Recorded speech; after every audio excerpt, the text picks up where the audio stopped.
So I want to react to this kind of people. American Jews who are confused. Yeah. Jewish Americans. Any Jewish person that voted for her or him or whoever it's going to be, I assume. Jewish Americans. Any Jewish person that voted for her or him or whoever it's going to be, I assume it's going to be her.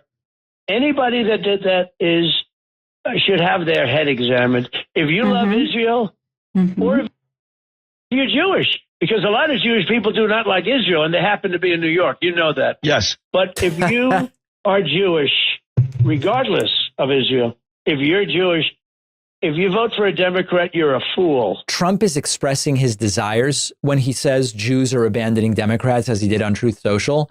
Jews are not abandoning Democrats. He didn't say that. Maybe you should go back and check like your listening comprehension. He said that Jews that vote for Democrats should get their head examined. It's just not happening. There's no evidence that it's happening. Are there some Jewish Republicans? Yes. On a percentage basis, is it a very... And this is why Israeli Jews and American Jews have so much trouble being friends right now, guys. I have to share something with you. I brought up my phone to read it exactly. The Uralic tribes, thank you for your support. Western Europeans called us Central Europeans Nazis for not supporting this kind of immigration. Yet now the Westerns have an anti-Semitic problem. Just for you know, the Uralic tribes, right? The Israelis were never confused, right? We said it from the start. Every time that Hungary did something like that, we're like, yes, Hungary. Like, we didn't buy this crap. We really didn't. Is it a very small number? Yes, it's very small. And this is what happens when Trump is just completely out of ideas as to how to... First of all, how do you know? Like, very small. Even if it's just a third of, by the way, which is probably true.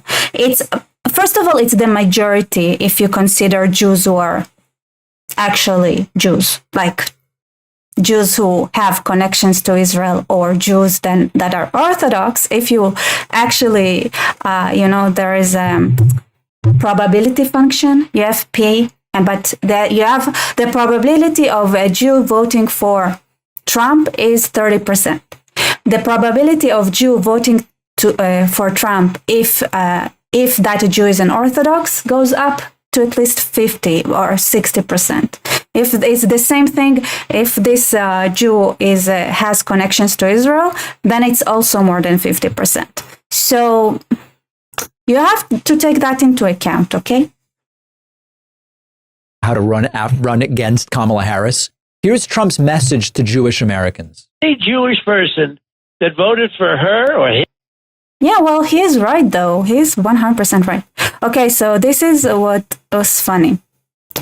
Right, so apparently the Israeli ambassador to the United States was present with, I don't know, I heard it from someone from the inside. I tried to look it up online. I didn't see anything about it online or any videos from it online. Apparently, the ambassador Michael Herzog was with Kamala Harris in her rally yesterday, whatever, for like 5 hours. And one thing that is said that there is the percentage of Israelis that approve Biden is higher than American Jews that approve Biden. And then I was like, at first I was like, to be honest, I understood what was going on there right from the get-go. But I didn't feel like actually like going into that technical mathematic problems. I just said, yeah, but more Israelis support Trump way more than they support Biden, Kamala, like twice more and like way more, right? So, but I was like, so why would why would he say something like that? And it's like, maybe because in the doomsday scenario that for some reason the American people like would smoke too much weed, and then, their brain is making them choose weird choices. And Kamala Harris is actually the next president. Israel has to have connections with the government, even if it's a doomsday government.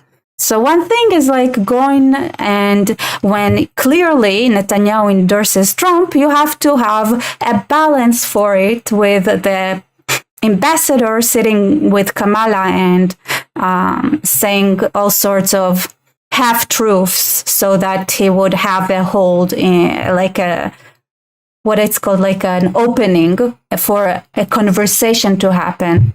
Let's say, should Israel need it, right? So here's the thing. I was like, okay, let me check. There is a statistic that at some point, 16% of the Israeli Jews had an approval. Biden had an approval rating of, like, were approving Biden. So Biden had an approval rating of 16% in Israel, while American Jews, it was 13%. So 3% more Israeli Jews were approving of Biden, right?